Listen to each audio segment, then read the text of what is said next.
퇴근길 시사 프로그램의 완결판. 최영일의 YTN 뉴스 정면 승부.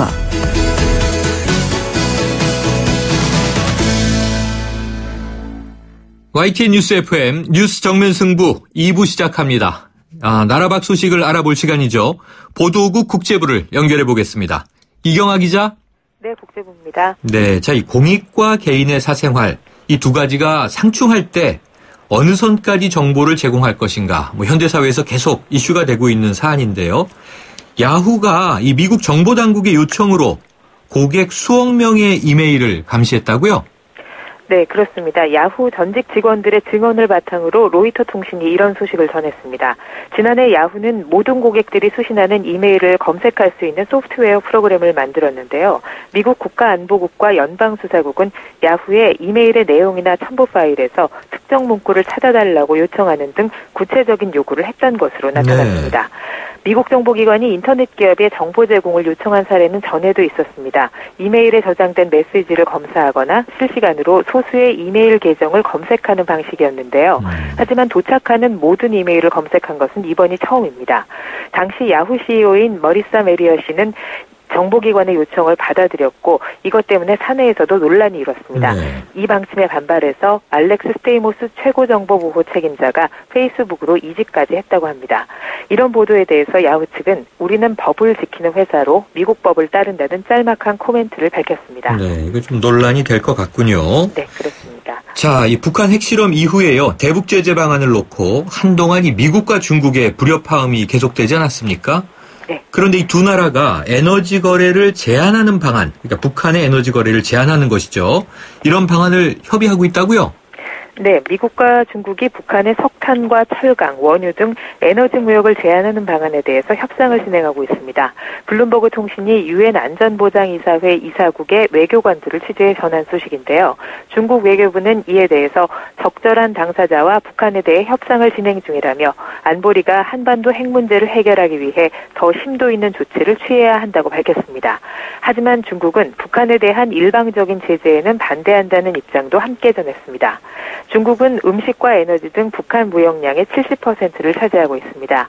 북한은 특히 원유 수입의 90%를 중국에 의존하고 있기 때문에 원유 수출이 중단될 경우 경제에 큰 타격을 입게 됩니다. 네. 이와 관련해서 중국의 북한 전문가는 원유나 석탄처럼 필수적인 에너지원의 대북 수출을 전면 금지하기는 쉽지가 않을 것이라고 밝혔습니다.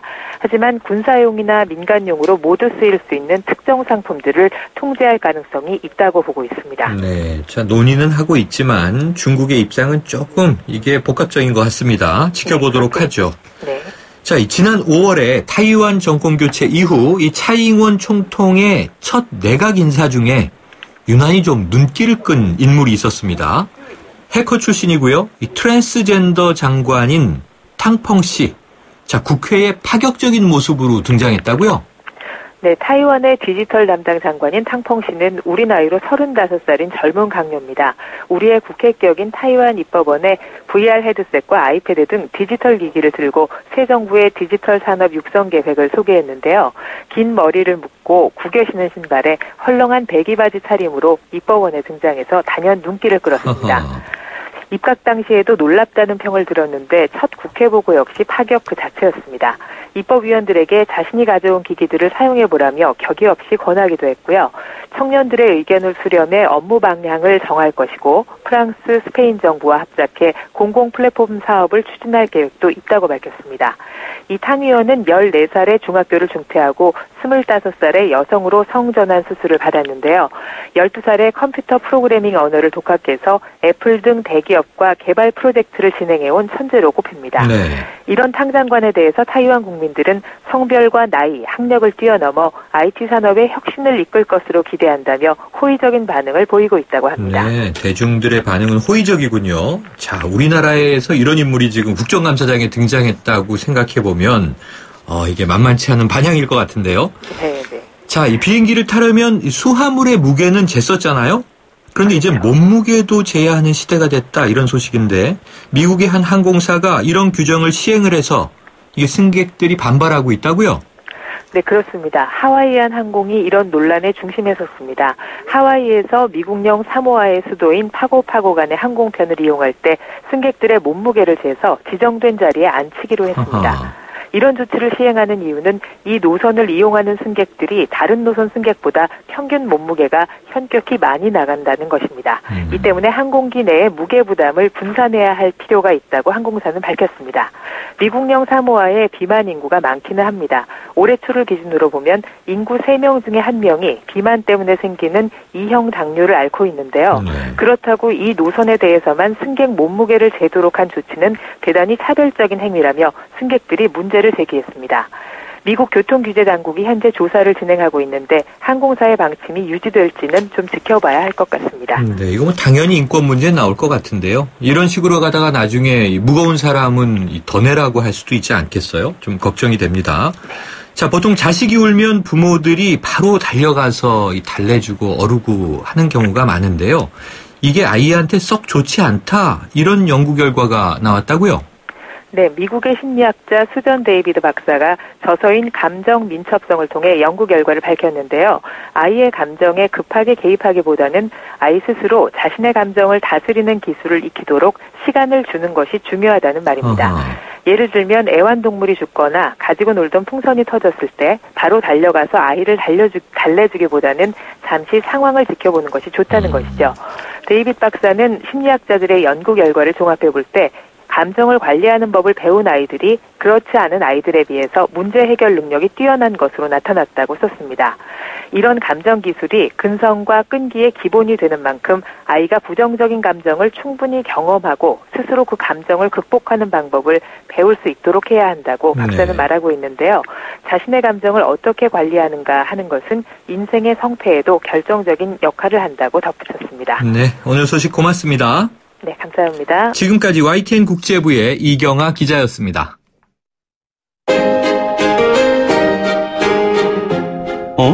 지금 듣고 있는 라디오가 뭐지? 아하, YTN 라디오. FM 94.5MHz YTN 라디오.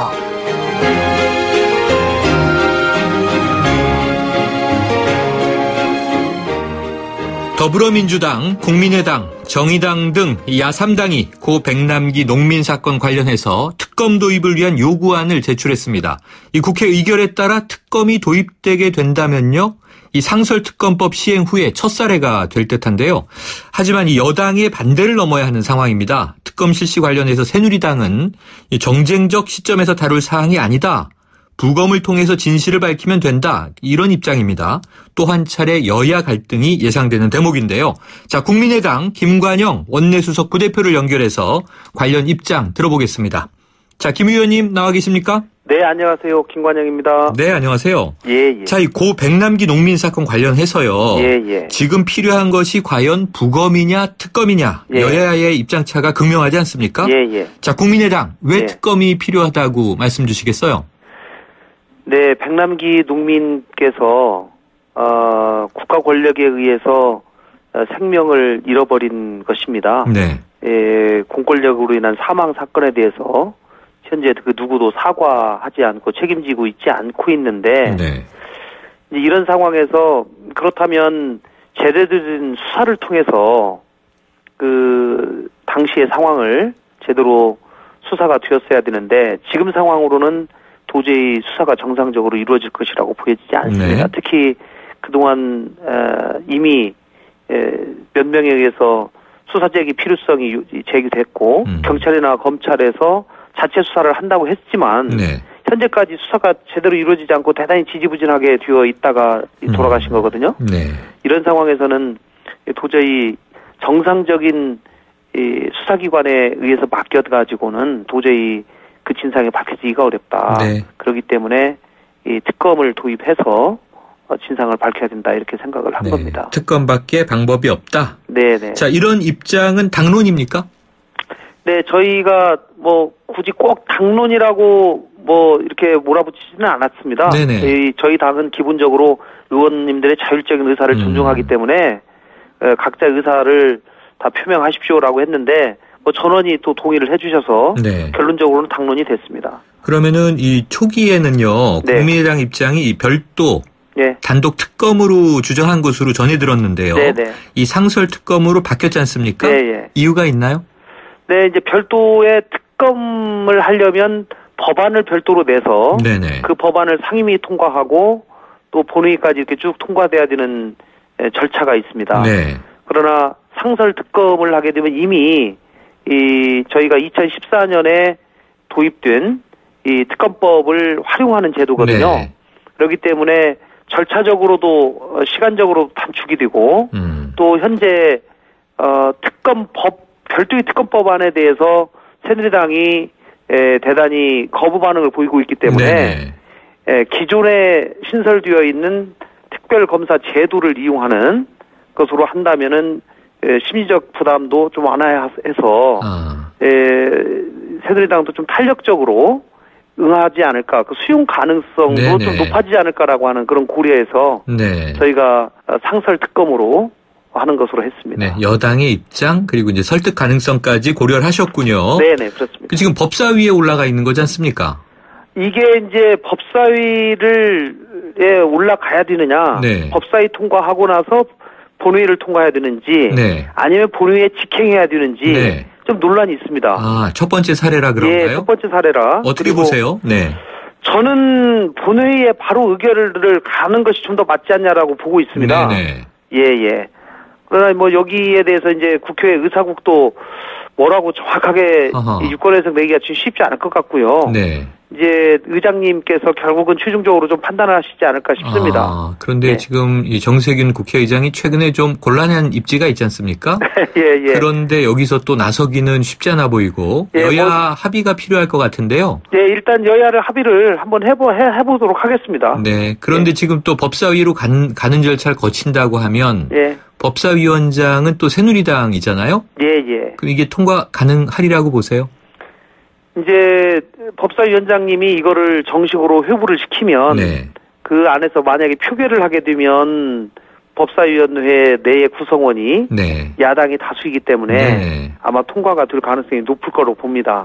그러나 법사위원장님이 회부 자체를 안 하고 또 상대방이 이거를 안건이라고 봐가지고 그 국회 선진화법에 따라서 안건 조정 대상으로 지정을 하게 되면 또 90일 동안 이게 묶이게 됩니다. 그렇죠. 예, 그런 상황이 되어서 좀 의논을 해봐야 될 것 같습니다. 네, 지금 말씀하시니까 또 이 국회 선진화법이 아직 살아 있군요. 네, 그렇습니다. 자, 이 특검 관련해서 야3당은 공조하고 있지만 처음에 말씀드린 대로 이 새누리당은 협조할 수 없다 이런 입장이고요.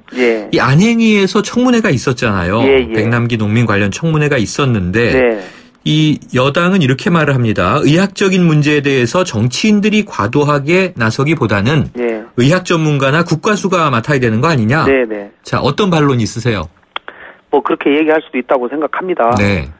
저는 일단 청문회를 치렀기 때문에 별도의 특검이 필요 없다라고 주장하시는 분도 계신데요.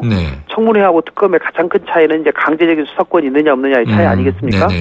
국회에 와가지고 그 관련되는 사람들이 일단 청문회에는 증인이나 참고인으로 여야가 합의해서 의결을 해야지 나올 수 있는 건데 또 그 증인 참고인으로 채택되는 과정에서도 여당이 반대해서 못 나오는 사람도 많고요. 또 나와서도 제대로 얘기를 못하고 각종 자료나 증거 자료를 직접 당사자가 자진해서 내지 않으면 이거를 강제할 방법이 전혀 없습니다. 내는 것만 볼 수밖에 없는 것이고요. 다만 이제 특검을 통해서 본다면은 그런 것들이 가능하다고 보는 것이고요. 예, 그리고 의학 전문가나 국가수가 뭐 전적으로 맡아야 된다라는 얘기도 있지만 이건 누가 보더라도 명백한 외인사라고 하는 것이 영상에 고스란히 나와 있습니다. 네, 그렇기 때문에 이것에 대해서 부검을 해야지만이 그 사인을 밝힐 수 있다라고 얘기하는 것은 좀 지나친 처사가 아닌가 싶고요. 지금 서울대학교 내에서도 여러 의사 선생님들의 의견이 갈리고 있지 않습니까? 예, 그렇기 때문에 이 부분에 대해서 또 어제 이 법사위 국정감사장에서 이 박성재 서울고검장에게 교통사고 당하고 317일 만에 만약에 병원에서 돌아가시면 이게 교통사고 사냐 병사냐 그러니까 고검장께서 교통사고사라고 해야지 맞다라고 이렇게 답도 했습니다. 네. 이게 진짜 일반적인 국민의 상식이거든요. 예, 그러나 이 객관적인 여러 가지 상황이 조건이 충족이 된다면 저희들은 특검이 받아들여진다면 그 후에 이루어지는 부검 같은 거는 다시 한번 검토해 볼 수 있다고 생각합니다. 네. 예. 그럼 뭐 또 유족과의 협의도 있어야 될 것 같고요. 예, 지금 영장에도 명시가 돼 있습니다만 예. 지금 언급하신 대로 최근 논란이 되고 있는 것이 사망 진단서 문제인데요. 예. 병사라고 지금이 돼 있어서 논란이 커졌는데 네. 이 서울대 병원, 서울대 의대가 꾸린 합동특별조사위원회는 외인사가 맞지만 병사로 돼 있는 사망 진단서를 고치긴 어렵다 이런 입장이지 않습니까? 네. 그럼 도대체 진단서 작성에 왜 이렇게 됐다고 보시는 거예요? 저는 특검을 통해서 밝혀져야 될 부분이라고 생각합니다. 이 대목도요? 예. 그럼 혹시 정치적인 고려나 외압이 있었다고 보시는 시각인가요? 그렇게 보는 것이 상식에 맞다고 생각하는데요. 네. 그 부분도 진실이 밝혀져야 된다고 생각을 하고요.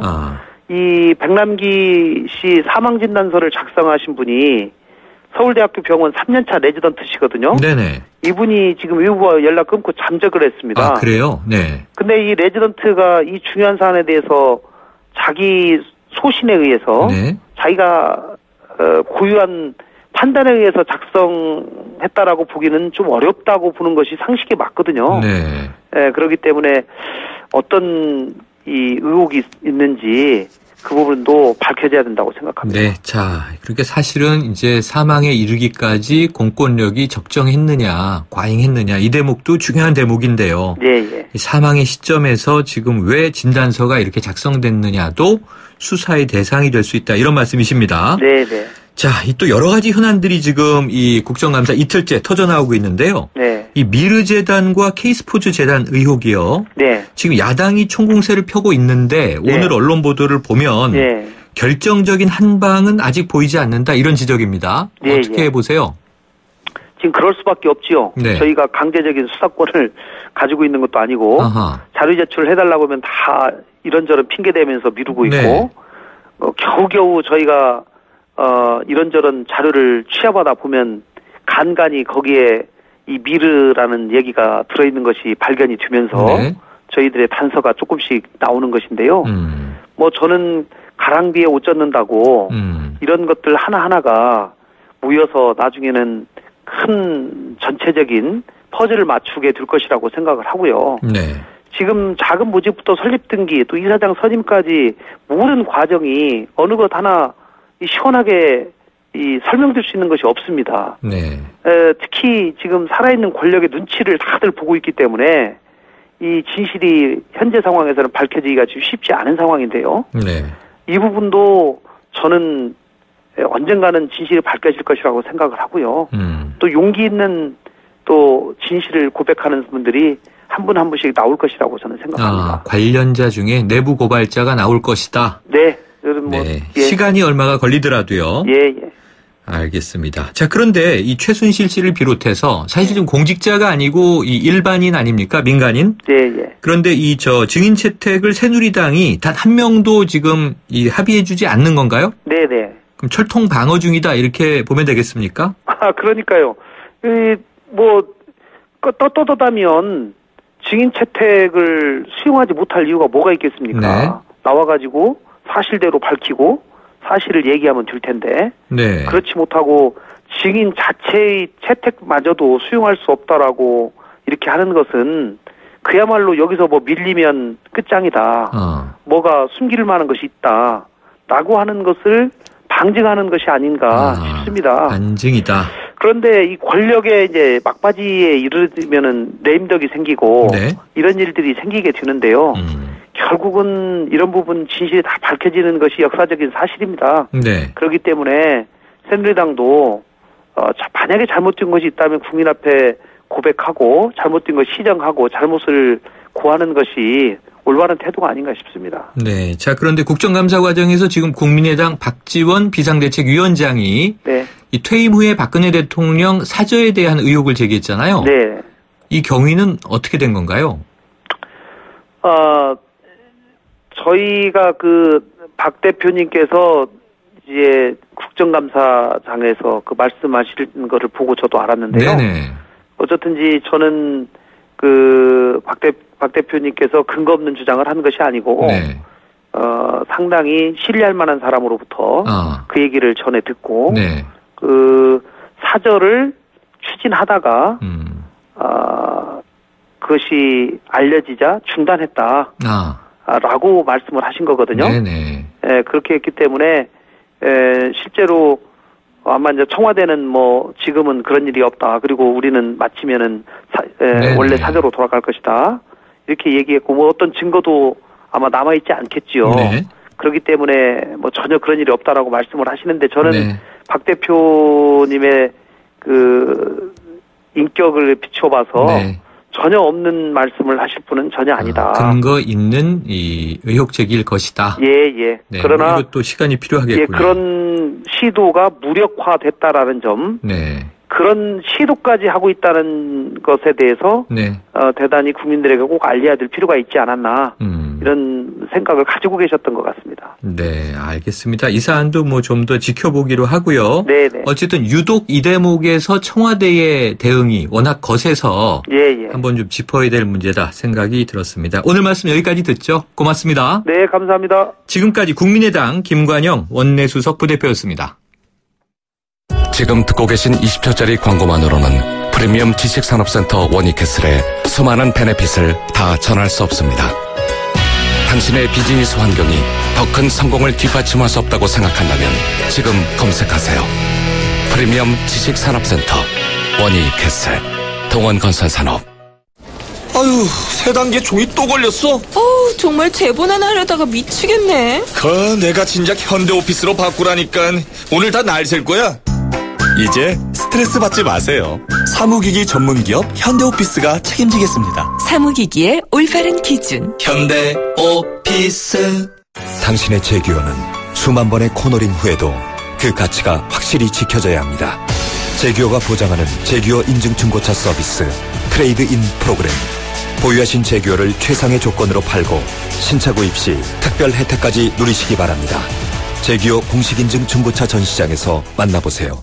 거라. 이 세상에서 누가 제일 예쁘니? 2588 박서연. 어머, 내가?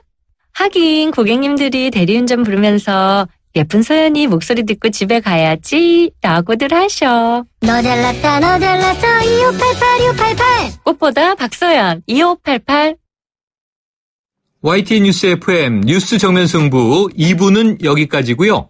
7시 뉴스 들으시고 3부와 4부에서는 오늘 수요 스페셜 새 남자의 정치 수다로 정치 현안 짚도록 하겠습니다.